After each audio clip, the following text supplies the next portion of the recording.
What's up, everyone? This is Stoney from Behind the Stick in-depth dog training. Just kind of wanted to do a little commentary and review over some retrieve training I've been doing with my female Kenbi, trying to get her ready for trials coming up. So, so what you're seeing right here is the throne retrieve. Her throne retrieve is actually pretty good overall. Obviously, there's always little things that you want to try to clean up and get to be more consistent, and she has the tendency to kind of lean into the sit when she knows she's running forward. So as you saw me right there, to give a little correction to kind of get her to, sit all the way down instead of leaning into the sit. Because if she leans too much, then essentially she's no longer sitting; she's balancing. I don't want her to balance; I want her to sit. But she gave me some real good repetitions here. She didn't chew; she held it really nice, and you see me rewarding her with the ball out of my other hand. So the seam retrieve is really nice exercise. When I'm training this exercise, you'll see me kind of tossing it behind me. You cannot do this on the actual exercise. You'll get points taken away. You can't toss it.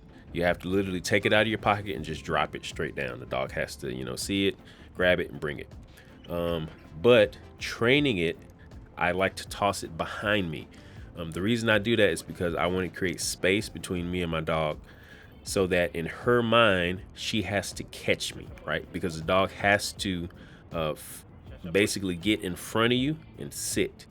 So not only do I toss it behind me, but you'll see I kind of speed up when I'm walking, because I want to create more space so that it builds this sense of urgency. Like, she has to get the item now. She has to like rush and kind of run and catch me. And until she catches me, I keep walking. Like her job is to come all the way in front of me and stop. Like, she has to stop me.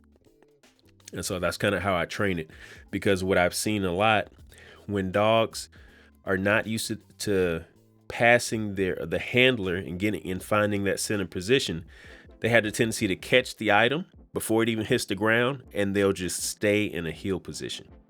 And obviously they won't pass the exercise that way.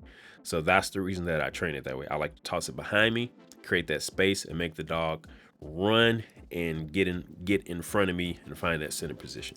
So a few things to be on the lookout for. Obviously, dogs like these, they love to bite. So by extension, they like to chew. They have that extra energy. They're on the field, they're kind of jacked up. So they will chew the item if you let them. So it's really important to, in the beginning, to really reinforce the idea that it's not a toy. You don't chew it, you hold it, grab it, hold it.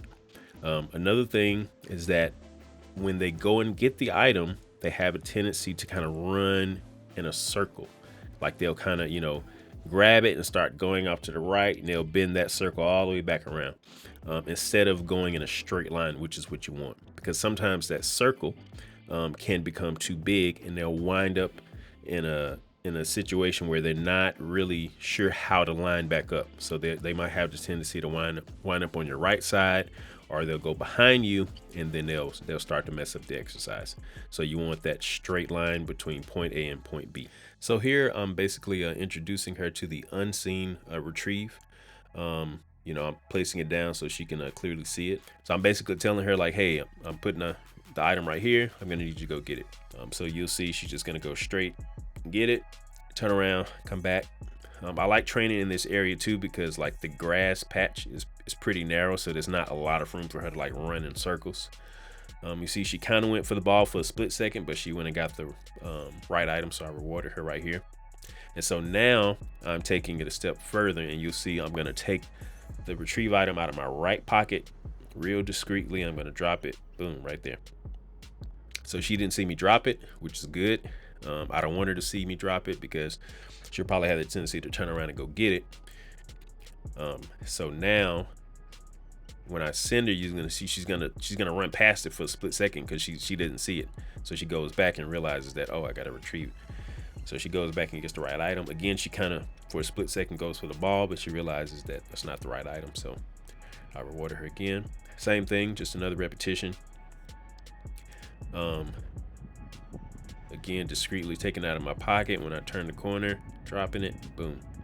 So it lands in a place that's pretty easy for her to see, so wasn't too difficult once she turned around. And plus we just did it, so Once she turned around, she already knew what was going on. You'll kind of see her look at it. She kind of sees it already, so she knows what's up.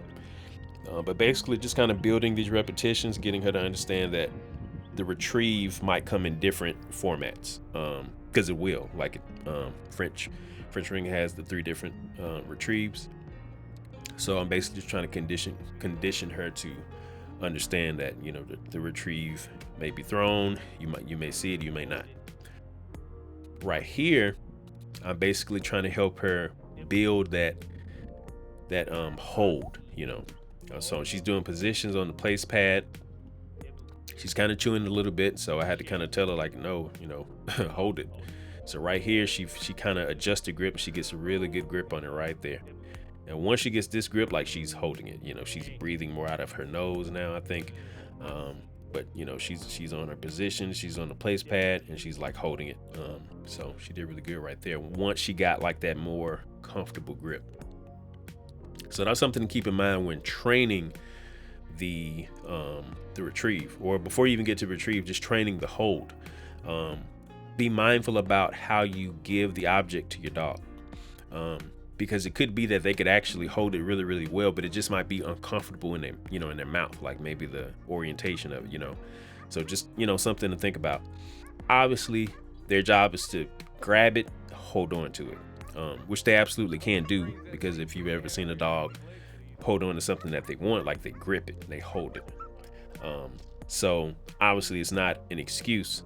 Your dog should be able to basically hold anything, but when you're training it, you know, when you're trying to build it, it is something to be mindful of. You know, think about the object that you're giving a dog, and, you know, the orientation in the dog's mouth, because that might go so much further once they, you know, are comfortable. And once they're kind of comfortable with it, they know what's up, they know they have to hold it, then you can kind of start, you know, challenging them and making them hold on to random objects. I do that quite a bit.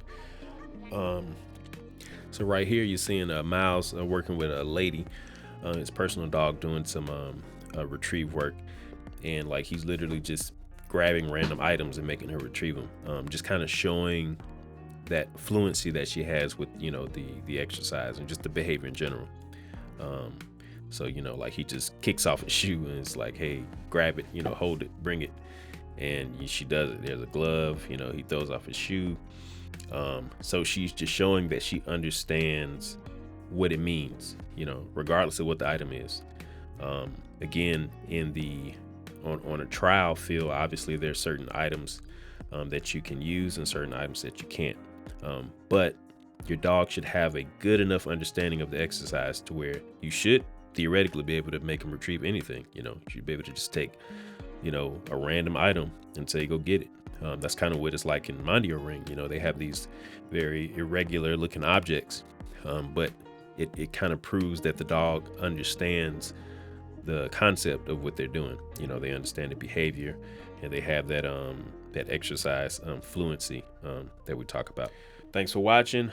Be sure to like and subscribe if you're into this type of content, and be sure to, you know, share some commentary as well in the comments. Whatever type of training methods you use for the retrieve, anything you observe in the video, you know, feel free.